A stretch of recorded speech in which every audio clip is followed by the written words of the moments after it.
Parlons économie sur Radio Lac. Avec la Chambre de commerce, d'industrie et des services de Genève. Bonjour Claude De Villard.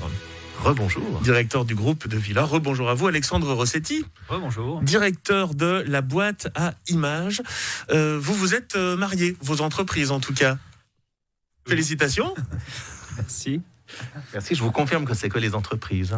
Non mais l'idée, on va se poser maintenant la question, comment maintenir une entreprise dans l'air du temps en s'acoquinant, si vous permettez de le dire comme ça, avec des entreprises qui sont peut-être plus dans l'air du temps que soi. Qu'ils le sont en tout cas autant. Et puis, c'est toujours un avantage de pouvoir avoir une corde supplémentaire à son arc et à pouvoir affronter en fait avec agilité ce que la société nous réserve. Qu'est-ce que la boîte à images peut apporter à De Villard ? Et après, vous pensez bien que je vous poserai la même question. Mais la boîte à images a une réputation de très longue date dans l'équipement des salles de conférence, dans la visioconférence, dans l'éducation pour l'équipement des salles de classe. Et c'est donc un apport important dans une activité que nous avons lancée il y a une dizaine d'années, mais ça va nous permettre en fait de donner un élan supplémentaire et nouveau et implanter en fait ces nouveaux produits dans toute la Suisse romande. Alexandre Rossetti. Eh bien, la boîte à images peut apporter l'expertise audiovisuelle justement qui manquait partiellement, on va dire, chez De Villard. Et c'est surtout ce que peut apporter le groupe De Villard à la boîte à images. L'expansion sur la Romandie, un service informatique qui nous manquait. Et voilà, un grand groupe derrière, donc ça permet aussi de voir un peu plus loin que, vu l'année 2020 qui s'est très très bien passée pour nous. Mais alors pourquoi ne pas aller jusqu'au bout ? Pourquoi ne pas fusionner et puis s'appeler groupe De Villard boîte à images, la boîte à De Villard, vous prenez le nom que vous voulez. Mais on prend toujours le nom que l'on veut. Mais je trouve que... Je pense bien que vous n'aviez pas besoin de moi pour en trouver un. Donc on vous a pas entendu, très honnête. Non, mais plus sérieusement, quand on a une enseigne comme la boîte à images qui parle d'elle-même, qui donne une visibilité immédiate à la clientèle, je trouve dommage de ne pas la garder. C'est une entreprise qui a plus de 50 ans, qui a vraiment une grande notoriété, surtout à Genève. Pourquoi s'en passer ? Comment est-ce qu'on va continuer cette aventure alors ? Est-ce que vous aurez toujours une indépendance forte ? J'imagine que c'est aussi quand même votre volonté à la boîte à images, ou est-ce que tout passera également par De Villard ? Toutes les décisions qui seront à prendre ? Alors, les décisions, on les prendra en commun, parce que le but, c'est vraiment de faire un développement. Alors, on va développer toutes les synergies que l'on peut, et puis être le plus efficace possible dans les domaines où on peut l'être, et l'un et l'autre. Mais c'est de toute façon un membre supplémentaire à une entreprise. Vous confirmez ? Tout à fait. Et nous, en fait, pour la petite histoire, ce mariage a été très rapide. Mais l'année 2020 a aussi bien accéléré notre domaine d'activité, ce qui nous a beaucoup surpris, parce que comme tout le monde, au mois de mars, on n'emmenait pas large. Mais comme on a toujours besoin de se réinventer, eh bien, la fin de l'année nous a, entre guillemets, amené vers ce mariage, tout simplement. Et c'était un peu, finalement, vous avez anticipé ma question, à savoir, est-ce que cette année 2020 n'a pas précipité cette union aussi parce que, au bout d'un moment, il fallait bien franchir un certain pas, parce que les finances, pour toutes les entreprises, ont été compliquées en 2020. Bien, en ce qui concerne la boîte à images, ça a été une belle année, 2020. Après, ça s'est aussi tellement développé qu'on était un peu au bout de nos capacités dans la structure dans laquelle on était. Donc le rapprochement avec le groupe De Villard nous permet de voir un peu plus loin et de continuer ce développement. Et pour vous, M. De Villard ? Eh bien, De Villard est une PME qui est solide. Et même si elle a souffert, c'est une entreprise qui a souffert dans l'année 2020 parce qu'on a plusieurs domaines d'activité. Et typiquement, l'activité du printing, quand vous avez des entreprises qui sont en télétravail ou qui sont avec une quantité importante de personnes en RHT, eh bien, c'est clair qu'il y a moins d'impressions qui sont faites. Donc, il y a des secteurs de l'entreprise qui ont souffert et on a eu besoin des mesures RHT pour arriver à tenir le coup. Mais d'un autre côté, on a d'autres secteurs de nos activités, que ce soit l'informatique qui s'est plutôt développée pendant ces années Covid et également la numérisation et la gestion électronique de documents qui fait tout son sens quand on est dans plusieurs lieux différents. Alors justement, intéressons-nous à l'avenir. Ça veut dire que demain, un client qui connaissait déjà le groupe de Villars, peut-être pour des copieurs, des choses comme ça, pourra avoir des produits plus technologiques et puis peut-être des packages un peu plus complets. C'est tout à fait exact, sauf que c'est pas demain, c'est aujourd'hui. On a déjà commencé.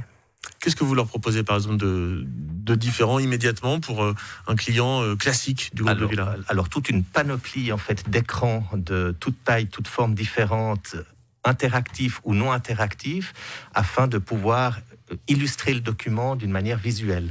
Donc, il y a toute une ligne de produits nouvelle qui est arrivée, qui enrichit notre gamme qui n'était pas aussi complète, et ça permet effectivement de développer des nouvelles affaires que l'on mène en commun.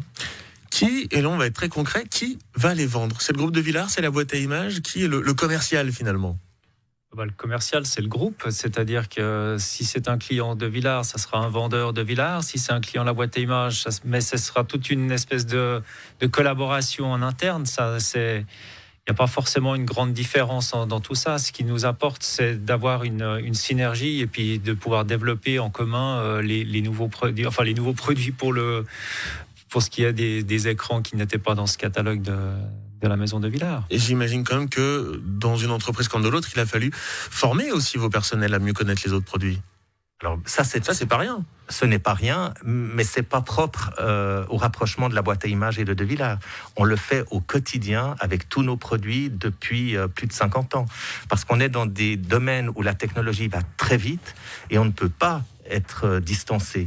Donc la formation continue, la formation interne, c'est des programmes permanents. Alors il est vrai qu'avec l'arrivée de la boîte à images, on met en place un programme de formation spécifique pour ces produits-là.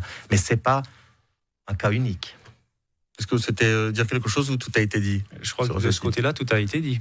Très bien dit. Parlons justement, vous le disiez, de cette année dernière, et puis on commence aussi à le constater que 2021, très particulier, le télétravail, il a fallu se réinventer. Comment est-ce que vous vous êtes réinventé? Parce que quand on est à la maison, on n'a pas forcément besoin d'écran dans l'entreprise ou de copieur ou autre chose comme ça. Alors quand on est là à la maison, on a des fois besoin d'améliorer son écran, voire d'en avoir un deuxième, mais ça dépend aussi des configurations possibles chez les différentes personnes. Et ça dépend du nombre de personnes qui sont à la maison en télétravail. C'est pas tout à fait la même chose si on est seul chez soi ou s'il y a une famille avec 3 enfants qui sont aux études. Donc il y a de multiples solutions qui existent et on peut imaginer en fait beaucoup de solutions différentes. Alors oui, on doit faire des installations pendant ces périodes de distanciation. Et l'avenir, il va ressembler à quoi pour vous? Alors, on a bien compris ce que vous proposez déjà aux clients, mais vous voyez comment les choses dans les prochains mois, même dans les prochaines années? Parce que j'imagine que quand il y a un rapprochement comme ça, c'est pour du très long terme. Donc, vous allez en parler. Comme je disais tout à l'heure, c'est que nous, on était aux limites de notre développement possible. Et l'activité bat son plein parce qu'évidemment, il a fallu aussi équiper beaucoup d'entreprises en visioconférence pour des salles communes, etc. Parce qu'avant, on mettait 10 à 15 personnes dans une salle. Cette année, c'était impossible. Donc, on doublait les équipements finalement dans les entreprises. Ça, c'est un domaine qui va encore continuer malheureusement quelques temps. À quoi va ressembler le bureau de demain? À qui veut? Ne vous battez pas, messieurs. C'est une bonne question. Le bureau de demain, il peut être imaginé en fonction de sa génération et de son poste de travail, parce qu'on voit que beaucoup de gens se sont mis. On a vu des espaces de coworking sur les plages de Tenerife, par exemple, où ils avaient très peu de cas de Covid. Et puis ça, c'est pas du tout notre domaine. Après, on voit quand même que les gens sont en manque de collaboration humaine. Donc, ils ont envie de retourner, j'imagine, au travail et de pouvoir avoir des outils performants. Nathalie Ardine. Je trouve que c'est une fantastique nouvelle qu'on reçoit aujourd'hui, de voir que deux entreprises comme ça s'associent, et de Villars qui est partenaire de la Chambre depuis longtemps d'ailleurs. J'avais juste une question, est-ce que dans votre cas 1 + 1 ça va faire 2 ou bien ça va faire 3? En d'autres termes, est-ce que votre association va vous inciter à par exemple engager du personnel et donc être créatrice d'emploi, ou c'est encore trop tôt pour le dire?